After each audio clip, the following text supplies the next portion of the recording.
So 2 aircraft equals 4 wings in total. How did you know this was going to fly with 1, 2, 3 wings?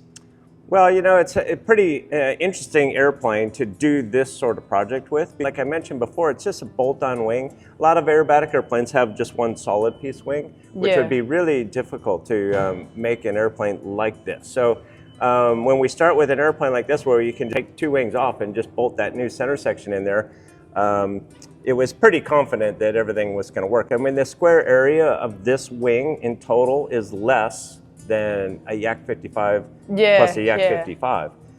But the wing loading is a little bit higher, but it's still a very capable airplane. And you know, the engineer, he had no issues with it. And in fact, when he first designed the center section, he had designed it to be 11 feet wide, which for me was too wide.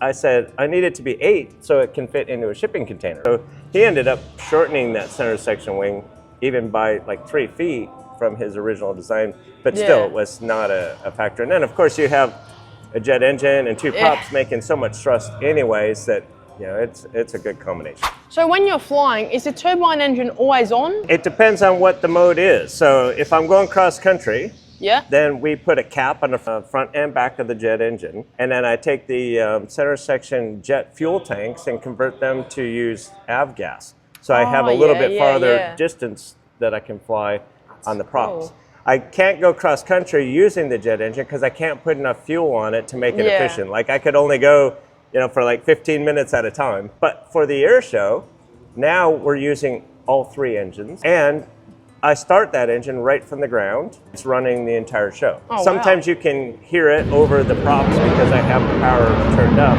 And then when I pull it back to idle, then you hear the prop engines. It's kind of a cool bit of confusion when you first see the airplane, because you hear the jet. Because when I take off, I'll take off right here in front of the crowd, and they see an airplane that doesn't look like it should be a jet noise airplane, but they hear a jet. So they start looking around actually to see, where is this jet noise coming from? When the jet's actually on, do the blades create drag? No, they don't, because they are constant speed props. So the angle of pitch is just adjusting all the time to keep a constant RPM. And they can go all the way to the maximum speed of the airplane, which is about 250 miles an hour. So they just make the adjustment. So you're controlling this plane from one side. How does that go with the weight and balance? Yeah, so I fly it from the red side. I don't say right and left necessarily, because it's easy to say the red, and sometimes I'm upside down, you don't know which one's the left or right. When we first put the airplane together, I did have controls in that in the blue side, because if it didn't work, at that point we could take the center section off, put the wings back on, and sell the airplanes. We didn't really wreck any of the airframe to make a Yak 110. But of course it did work, and then for me to take the controls out of there, it just made sense. If anyone is in there, I didn't want to have to fight them for control of the airplane.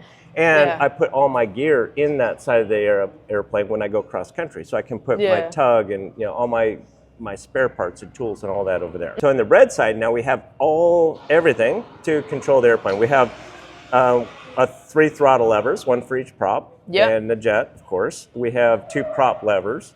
I have fuel shutoffs for all 3 engines, magnetos, everything's in there. I got a Garmin G3X with an autopilot for cross country, of course. It's really sweet. So coming up with the idea of this airplane, were you sitting in the hangar with the boys and coming up with this idea? The idea stemmed from this airplane, which I have owned since 2004. Was at an aerobatic contest in 2009. And there was another Yak 55, and they were kind of parked by each other. And from a distance where I was standing, when I looked back, it looked like one airplane. Oh, really? So I went, ooh, I've got an idea. And so that was in 2009, but we didn't really bring the airplanes together until 2016. And at the time I was working with Del Collar in the Jet Waco, big biplane with a jet engine under it also. So I flew that airplane for the first 3 years that it was at the air show, and Del was the guy that built that airplane. He also built this one. And so we had like 3 or 4 years that we were working together where we were brainstorming this idea. So we call it years of beers. It wasn't just one night hanging at the club. And then we had artist renderings and all this stuff, but it wasn't until we got Chad Barty involved that we were able to financially make it happen. Because you can imagine putting something like this together is not cheap, and it's not easy. A lot of people have ideas, but to bring them all the way Can they to afford completion to do it? is that's where the magic trick is. And you know, you need a lot of people involved. We had Eddie Sauerman in the build. We had Dell. Chad Barty was a big part of that. It's just such an awesome aeroplane. That's the best part. It's one of a kind. In fact, in the history of aviation, it's the first time that two airplanes have been put together and add a jet engine.